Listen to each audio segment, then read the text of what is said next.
Hi, and welcome to week 3. This week, you're going to be focusing on nonviolent communication. This is often a week of awakening for some students because we don't always realize that the language that we use and the way that we talk to people could be perceived as violent. It's not our intention. So this is an awakening week that is also meant to be a no guilt or shame week. As you move through the program and you learn new and more about things maybe that you never knew before, you are going to learn things. So once you learn something new and it becomes, yes, I really think I should be doing that, then you want to make sure that you do that. If we learn things and then we ignore that, then that can become a problem. Okay? But if we didn't know about it already and now we learned something, that's all good. Okay? No guilt or shame. So let's look at this week. This video will be here. This is the introduction. It has the objectives and the just the overview for this week. All right, we'll start here and then we'll go through.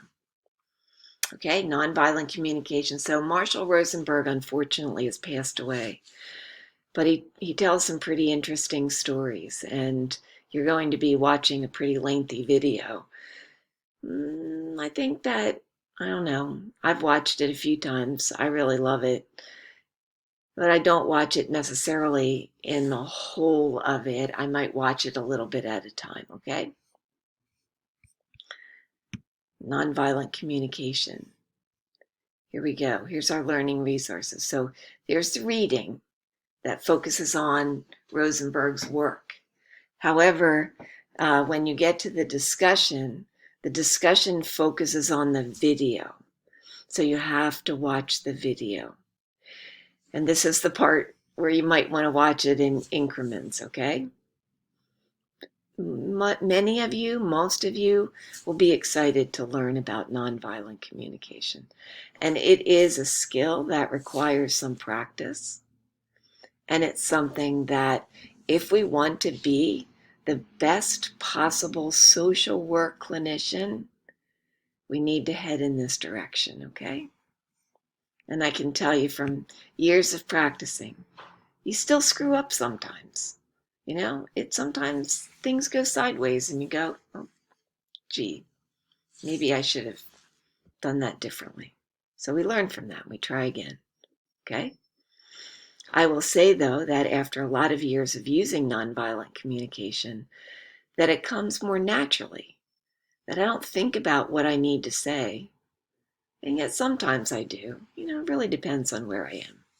All right, small group meetings and dyad meetings. Remember, try to use Zoom for your small group. Your dyad meetings are really up to you. FaceTime, Skype, Zoom. So here, after watching Marshall Rosenberg's video, talk about how you might implement principles and practices of nonviolent communication in your life and in practice. So you're going to specifically reference parts of the video, okay? And in the process, you're going to talk about like what might be some barriers or challenges or obstacles do you think that you would face in using nonviolent communication? And then what would you do? What will you do to overcome those obstacles? You're going to follow up with one classmate, maybe talk with them about what you learned from them, maybe make some suggestions about how they can overcome the obstacles that they list. Okay. Here is where you are going to upload your group's summary from your meeting this week. Make sure that in the summary you list who was present, who was absent, what you need to do, okay? And each one of these groups is your specific group area. Nobody else can see that except for me. All right. And then finally, you have your week 3 process note. So you're going to go back to the assignment area, the major assignments, and there's a series of videos. There's one that talks about the week 3 process notes. There's also shorter videos that speak to other elements of the process notes. So before I get to that, there's one additional question here that wasn't in the week 1. So you're going to say, in a couple of sentences. So what happened in your dyad conversation in week 2? And then how does that relate to nonviolent communication? Here we have your large group process. So you're reflecting on the week 2 discussion and the week 3 discussion.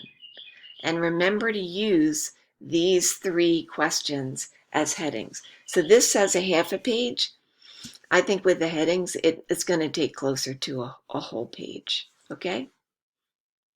Then in your small group process, this is the first time you're going to be working in your small group or reflecting on your small group. You're going to use all of these headings individually. There is a short video about group stages. There's one, short, like a minute or 2. There's one about group roles, which would include your role. Remember that the roles are not, there is a whole video that goes over this, but your role is not the role play that you might do. That's more about, okay, how are you all working together? Contribution and effects are pretty self-explanatory. There's a 1-minute video about your response. You need to use the words. Inwardly, this is how I felt. Outwardly, this is how I expressed myself. Okay? There's a video, 1-minute video about differences and similarities. And then here's the instructions for the reading reflection. So you have 2 reading reflections.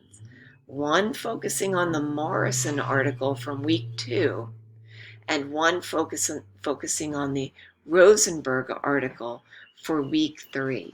So you'll have 2 pages, 1 page for each of them. Maybe you go over a little bit, that's okay. So maybe you have 2.5 pages.